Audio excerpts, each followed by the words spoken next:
रात के वक्त गली मोहल्लों की लाइटों का टिमटिमाना। ये खंभों पे लगी लाइटें आपको रास्ता तो दिखाती हैं, पर आपके ऊपर नजर भी रखती हैं। इस कहानी को सुनने के बाद आज से पहले कभी आपका इस बात पर ध्यान गया हो या ना हो, लेकिन आज के बाद आप हमेशा याद रखेंगे। मैं मेरे कॉलेज के दिनों में मेरे दो दोस्तों के साथ रात के खाने के बाद रोज थोड़ा चक्कर लगाने जाता था, घूमने जाता था। उस वक्त हम घर से थोड़ी दूर एक सुनसान रोड पर घूमते थे और एक अच्छी सी जगह देखकर वहां बैठ जाते थे। पर पता है क्या, तब चक्कर लगाना तो और घूमना तो सिर्फ बहाना था। असल में मेरे दोस्तों को स्मोकिंग करनी होती थी और मुझे मेरे फोन पर बात। पर जब कभी स्ट्रीट लाइट की लाइट अचानक बंद होती थी या बुझती थी तो मेरा एक दोस्त हमेशा एक बात कहता था कि चलो कहीं दूसरी जगह चलते हैं। और हम उसे चिढ़ाते थे क्योंकि उसका कहना था कि जब कोई लाइट अचानक बंद हो जाए या फिर बंद चालू होने लगे तो वहां कोई बुरी ताकत होती है। अगर तुम घर से बाहर हो, घर में हो तो कोई बात नहीं, ऐसा होना मतलब उसके वहां होने की निशानी है। पर तब हम हमेशा उसका मजाक उड़ाते थे, पर शायद उसकी बात कहीं ना कहीं सच जरूर थी। ये मुझे उस रात के बाद पता चला। मैंने एक नई जगह पर नौकरी के चक्कर में एक नए शहर में शिफ्ट किया हुआ था। एक छोटी सी चौल थी जहां मैंने एक मकान किराए पर लिया था। यंग था तो शादी भी नहीं हुई थी और अकेला ही रहता था। ऑफिस में 4-5 नए दोस्त भी बन चुके थे। तो एक रात हम सब ने एक साथ डिनर का प्लान बनाया। दोस्तों के चक्कर में उस रात मैंने थोड़ा ज़्यादा खा लिया था। एक दोस्त ने मुझे उसी की बाइक से मेरे चौल के ठीक सामने छोड़ा रात के वक्त, और वहाँ से फिर वो चला गया। अब खाना इतना खा लिया था कि कल सुबह पेट खराब ना हो जाए, इसलिए पास ही के एक मेडिकल स्टोर पे चला गया। अब रात भी काफ़ी हो चुकी थी, लगभग सब दुकानें बंद हो गई थी। मुझे एक आइसक्रीम वाला दिखाई दिया तो मैंने उनसे पूछा, भैया यहाँ कोई मेडिकल स्टोर है आसपास में? तो उसने कहा कि थोड़ा आगे गली के बाईं तरफ ही है। अपना छोटा सा आइसक्रीम का ठेला बंद करते हुए उसने मुझे बिना देखे ये जवाब दिया, और इतने में जो रोड की लाइट थी वो आंख मिचोली करने लग गई। यहाँ हमेशा की प्रॉब्लम है, इस पूरी रोड पर हमेशा ये शिकायत रहती है, रोज लाइट खराब होती है। वो आइसक्रीम वाला बिना देखे मुझे अपने आप में बड़बड़ाने लगा। गली के आखिर में एक छोटा सा मेडिकल स्टोर था। मैं उस मेडिकल स्टोर के अंदर गया और स्टोर वाले से कहा कि भैया थोड़ा सादा खा लिया है, कल सुबह कहीं पेट खराब ना हो जाए तो आप मुझे कुछ अच्छी सी दवाई दे दो यार। वो मुड़ा और एक सिरप की बोतल हाथ में लेते हुए बोला, 70 रुपये। मैंने उसे पैसे दिए, दवाई ली, मुड़ा और गली की तरफ चल पड़ा। और मुश्किल से 6-7 कदम चला ही होगा कि मेरे पीछे से किसी के चलने की आवाज़ सुनाई दी। मैंने ज़्यादा ध्यान तो दिया नहीं क्योंकि यहाँ इस शहर में मैं ज़्यादा जान पहचान मेरी थी नहीं यहाँ पे, तो कोई परिचित मिलने से तो रहा। कुछ कदम चलने के बाद वो आवाज़ और तेज़ हो गई और साथ ही एक प्यारी सी आवाज़ सुनाई दी, भैया। मैं पीछे मुड़ा तो घर के पास खिड़की के पर्दे से छनकर आती हुई रोशनी में मुझे एक लड़की दिखाई दी और वो मेरे पास आकर खड़ी हो गई।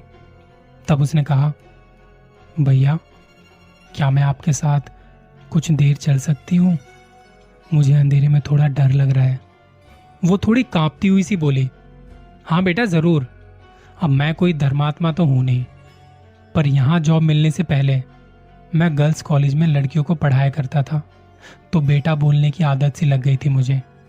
मैं चल पड़ा उसके साथ और अब वो मेरे दाएं तरफ थोड़ा पीछे चलने लगी। ट्यूबलाइट अभी भी झपक रही थी। अब वो मुझे भैया बोल ही चुकी थी, तो उस झपकती हुई रोशनी में उसको देखने की इच्छा भी नहीं हो रही थी। तो मैंने उससे पूछा कि अंधेरे से डर लगता है या भूतों से? भूत से, वो थोड़ा जोर से बोली। मैंने कहा कि इस गली में भूत कहाँ है? वो बोली, क्या पता, भूत तो कहीं भी हो सकते हैं। हाँ, ये बात भी सही है। ऐसा डर तो भूत, प्रेत, दरिंदों और शैतानों से ही होता है।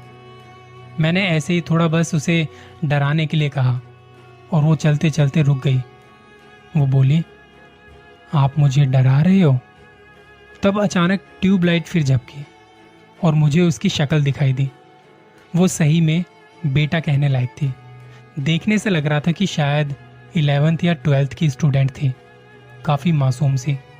उसने मेरी ओर घूरते हुए कहा, मैं रोज रात इसी गली से आती जाती हूँ और मैं किसी से डरती नहीं हूँ। सॉरी बेटा, मैं तो बस चेक कर रहा था कि तुम डरपोक हो या नहीं। मेरा तुम्हें डराने का कोई इरादा नहीं था। और इतना बोलने के साथ ही ये ट्यूबलाइट फिर बुझ गई। पर फिर भी हम बातें करते हुए आगे बढ़ते जा रहे थे। इतनी रात को कहाँ से आ रही हो? मैंने फिर से उससे बिना देखे पूछा। उसने कहा, कोचिंग क्लास से। अच्छा, किस चीज़ की कोचिंग? नीट की। अच्छा, तो डॉक्टर बनना चाहती हो? पर उसने मेरे सवाल का कोई जवाब नहीं दिया।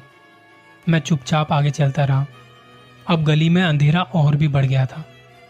अब मैं मोबाइल की रोशनी में एक एक कदम आगे चलने लगा ताकि वो भी मेरे पीछे पीछे आराम से चल सके। अचानक मुझे कुछ घसीटने की और घूं घूं करने की आवाज़ सुनाई दी, तो मैं तुरंत पीछे मुड़ा। तुम ठीक तो हो ना? और तब मैं बुरी तरह से चौंक गया क्योंकि मेरे पीछे कोई नहीं था। मैंने उस लड़की को आवाज़ दी, हेलो, कहाँ गई? कहीं गिर विर तो नहीं गई ना? कहाँ हो?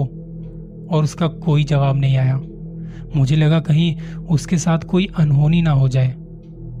मैं बस गली में इधर उधर भाग ही रहा था कि तभी एक गली के घर का दरवाजा खुलता है और एक आंटी बाहर आई और मुझे देख वो गुस्से से बोली, क्या हुआ? इतनी रात को क्यों चिल्ला रहे हो? मैंने यहाँ वहाँ देखते हुए कहा, आंटी, एक लड़की अभी मेरे साथ साथ आ रही थी। वो अचानक से कहीं गायब हो गई। अच्छा, कौन लड़की? आंटी ने उसी गुस्से भरी आवाज में पूछा। वो किसी कोचिंग से आ रही थी आंटी। उसे डर लग रहा था तो वो मेरे साथ साथ आने लगी। अब मेरी बात सुनकर शायद आंटी को गुस्सा आ गया। नशा करके आए हो क्या? इतने सालों से यहाँ रह रही हूँ और अच्छी तरह से जानती हूँ कि इतनी रात में यहाँ कोई कोचिंग वोचिंग नहीं होती। मैंने फिर सफाई देते हुए कहा, नहीं आंटी, उसने मुझसे यही कहा था। पर आंटी मेरी बात सुनने को कहाँ राजी थी। आंटी ने फिर कहा, चुपचाप अपने घर चले जाओ और शोर मचाया तो पुलिस को बुला लूंगी। और फिर मैं बस चुपचाप अपने घर की तरफ चलने लगा। देखा तो गली की दूसरी तरफ पुलिस चौकी है। क्या पता उस बच्ची के साथ कुछ बुरा हो जाए। और फिर मैं पुलिस चौकी की तरफ तेजी से चलने लगा। तभी मुझे एक लड़की की दर्द भरी चीख और दम की आवाज सुनाई दी। मैं जल्दी से उस आवाज की तरफ भागा और तभी नीचे मेरे पैर पर कुछ टकराया। कुछ नरम सा था। मैं घुटनों के बल पर गिर पड़ा। अचानक अंधेरे में वो ट्यूबलाइट फिर से चमकी। अब मैं पसीने से पूरी तरह तर हो चुका था। मेरे पैरों के पास वही लड़की थी जिसके लिए मैं भाग रहा था। उसके नाक, मुंह और आंख से खून बह रहा था। उसके होंठ कट चुके थे और होठों के अंदर से दांत भी बाहर निकल रहे थे। ट्यूबलाइट फिर बुझ गई। मैं अंधेरे में खून से सना उसका चेहरा गोद में रखकर मदद के लिए चिल्ला रहा था कि तभी फिर ट्यूबलाइट चमकी और फिर मेरे रोंगटे खड़े हो गए। मेरा खून सा जम गया जब मैंने खून से भरी उसकी आंखें खुलते हुए देखी और वो इतने खौफनाक तरीके से मुस्कुराई कि मेरा कलेजा हलक को आ गया। मैंने डर के मारे उसका सर जमीन पर जोर से पटक दिया और जल्दी से पीछे हटा। उसके बाद क्या हुआ मुझे कुछ भी नहीं पता। शायद चक्कर खाकर मैं वहीं गिर गया, क्योंकि जब मैं होश में आया तो मैं उन्हीं आंटी के घर में था जो कुछ देर पहले मुझे डांट रही थी। वहां उस आंटी के साथ एक अंकल और एक मेरी उम्र का एक लड़का और एक लड़की बैठी हुई थी। कहाँ रहते हो? अंकल ने मेरे होश में आते ही मुझसे पूछा।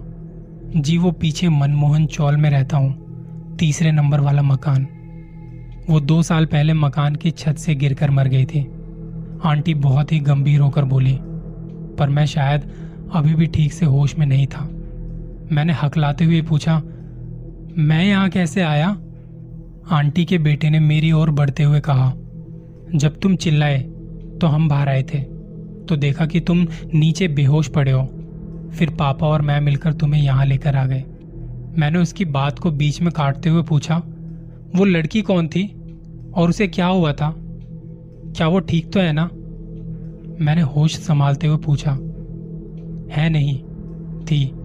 2 साल पहले वो मेरे साथ ही कोचिंग लेने जाती थी। एग्जाम में फेल हो गई थी, तो एक दिन उसने अपने हॉस्टल की छत से कूदकर अपनी जान दे दी। अभी भी वो सड़क पर कई लोगों को बैग लिए दिख जाती है। अब उनकी बेटी ने मेरी बात का जवाब दिया, पर उसकी वो बात सुनकर मेरा चेहरा सफेद पड़ चुका था। मेरी हालत देख वो अंकल और उनके बेटे मुझे घर तक छोड़ने आए। मैं अपने रूम तक तो पहुंच गया था, लेकिन मुझको बार बार उस लड़की का चेहरा याद आ रहा था, और उसके अगले ही दिन वो चौल छोड़कर वहां से चला गया। मैं हमेशा जो दिखता है वो वैसा होता नहीं, और जो असल में है वो बहुत कम दिखता है। आप भी आते जाते ख्याल रखिए, कहीं आपके आसपास भी तो कोई नहीं जिसे आप देख नहीं पा रहे।